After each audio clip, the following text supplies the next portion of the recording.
I'm glad you're excited about How to Host a Dungeon version 2. I'm excited too. So in the current draft of the rules, I don't know how well you can see this, but I've got 6 different options for the primordial age. I'm just going to roll and choose one of these, and we're going to take number 3. So with this design, we've got a fairly flat surface across the top, and we're going to put in several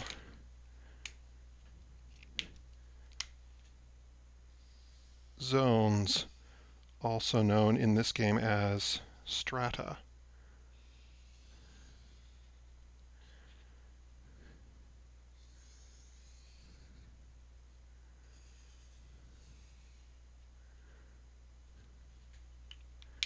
So each of these zones will have some kind of unique characteristic in this world. I'm going to number them.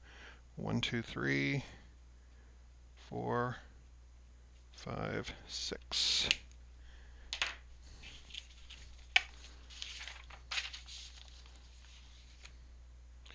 And we'll roll some dice to determine what's in them.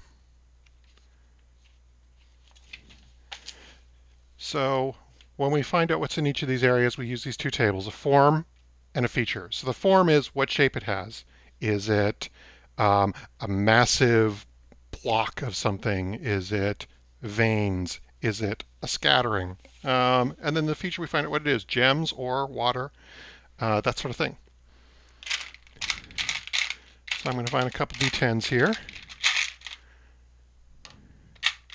See if I can find them in different colors. So we'll use the red one for the form and this silvery black one for the features.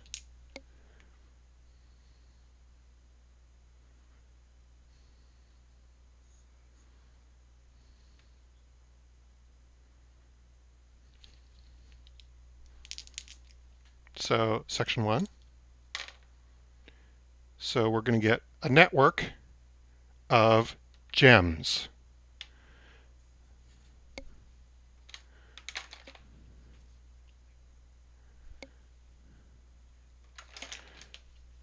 And how I'm going to interpret this is I'm just going to kind of make some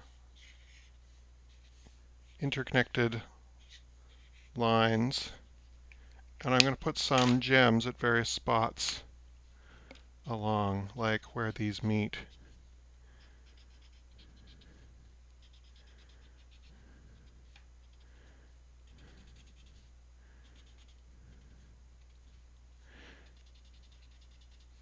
And you know, when I'm playing How to Host a Dungeon, I totally overdo it with the colored pens and drawing stuff and spending way too much time on different things. I'm going to try and restrain myself. This is not necessarily a guide of how anyone else should play.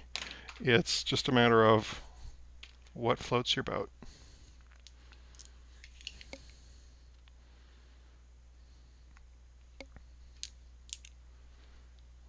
Yep, don't drive distracted, DM Starhelm. Hope if we lose you, we'll see you later. There'll also be video of this if you want to watch it later too. Okay, so section number 2. We've got a vein of water. So that sounds like an underground river.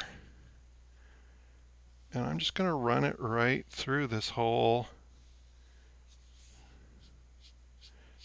region like this.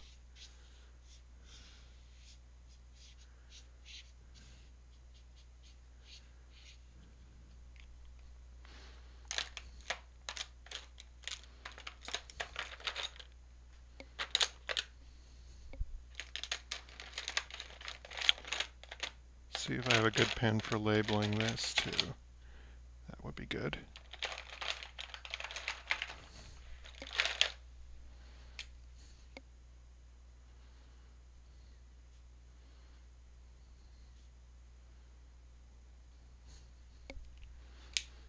Hey, if anybody in the chat wants to come up with a name for this world, you're welcome to do so.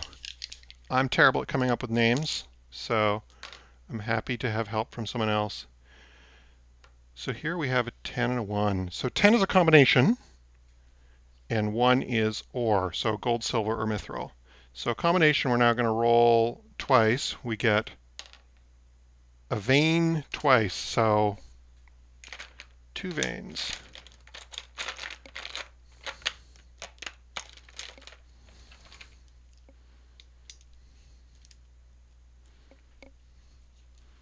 Hey, Amanda and Junia tuning in from PA. Hey, welcome. So glad to hear from you. I've been seeing the pictures on Facebook and the videos. That's so cool. All right. So I guess we're going to do this there. That's 2 veins of gold.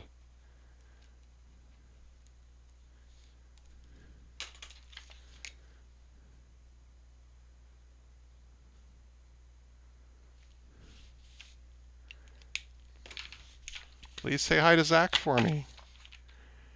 All right, area number 5.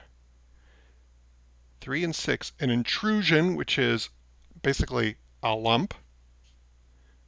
And 5 is water, so that's an underground lake. Let's do something a little different. Let's, right in the middle here, I'm going to kind of draw a big natural cave.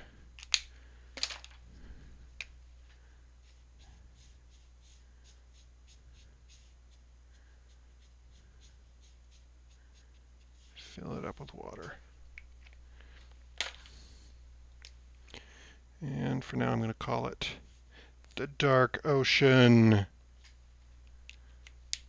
That's an invitation for someone in chat to come up with a better name. Area 6. 6 is a scattering of water. We're getting a lot of water in this dungeon. So let's see. So we're going to get 3 chunks of water in here. So I think I'm just going to kind of make these caves with water in them.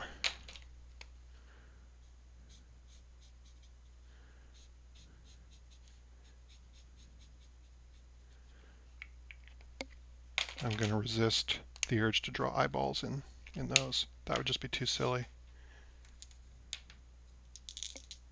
And our last section, we've got a vein of tunnels.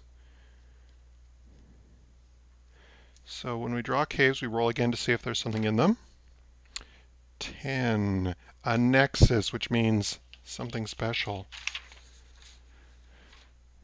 So the nexus is its own table of 20 different things.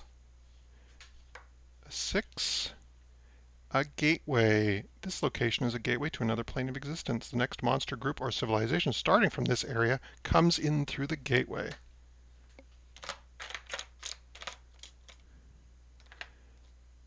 Let's see, purple's a good color for a gateway.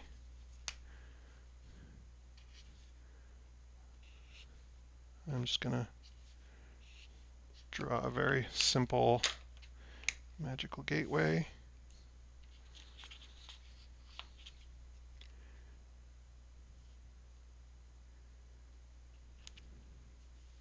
And that was a vein, right? So I guess we're just going to kind of make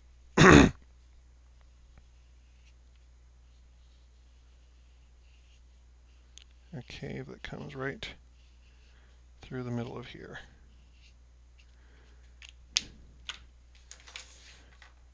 And that's our primordial age. That's our beginning of how to host a dungeon. This is the world in which civilizations will rise and fall.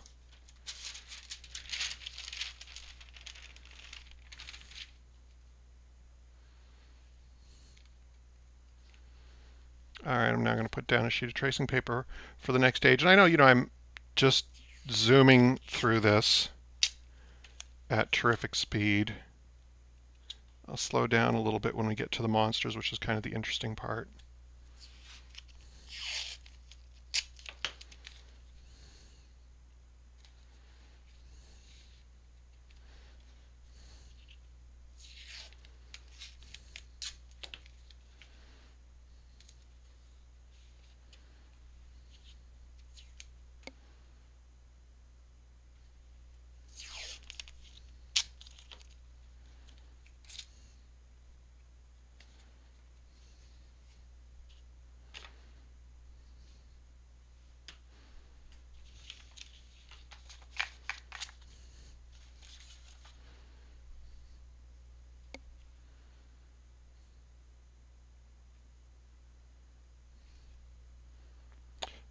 So now we have the age of civilization.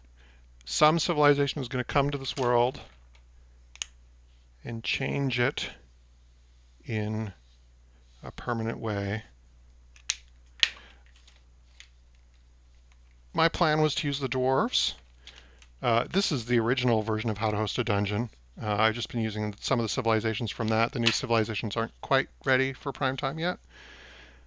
If somebody in chat has another classic how to host a dungeon civilization that they just love, I'd be happy to do that. But otherwise, I'm going to proceed straight ahead with the dwarves.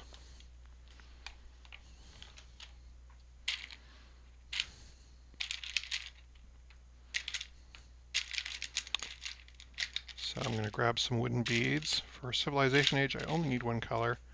I'll grab orange.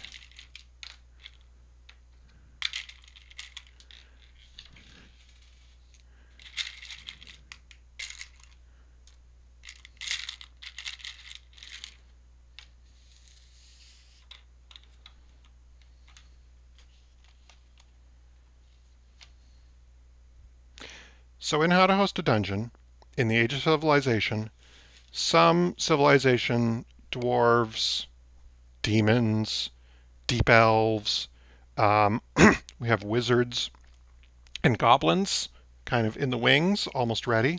The wizards are pretty cool. They're going to come into this world and they're going to make a home. They're going to kind of wax and wane and leave something different for the next age. They're going to basically start the creation of this dungeon. So with dwarves, they're miners. They come down from the surface and they're looking for something to mine. We could have them come down and mine this gold, but I think I'm going to start them on these gems. So we just start somewhere on the surface and we drill. This is, here we'll even build like a dwarven mine head up there. And they're going to start mining. So we mine out some gems and replace them with a token to indicate treasure.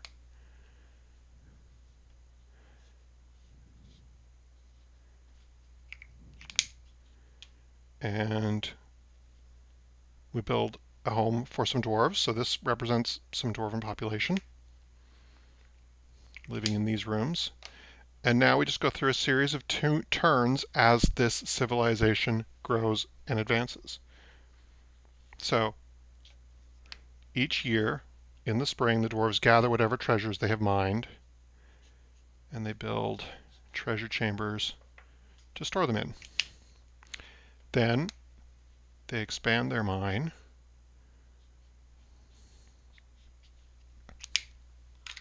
and mine up more treasures. And because they found more treasures to mine, they expand their halls and invite more dwarves to live with them. That's it. That's the basis of the Age of Civilization. That's 1 year. So in the next year, this process continues. I'm mining out these gems that I placed earlier in the Primordial Age and expanding the dwarves' home. As their population expands, they start to build things. So once they hit a population of 3, they build a workshop, which is a collection of various shaped rooms filling an area about the size of your thumb connected to a mine site. Dwarves don't like noise when they sleep, so don't build workshops close to the barracks, which is these rooms down here. So I'm just going to say that up here at this mine site, we're going to create a workshop. I'm even going to draw some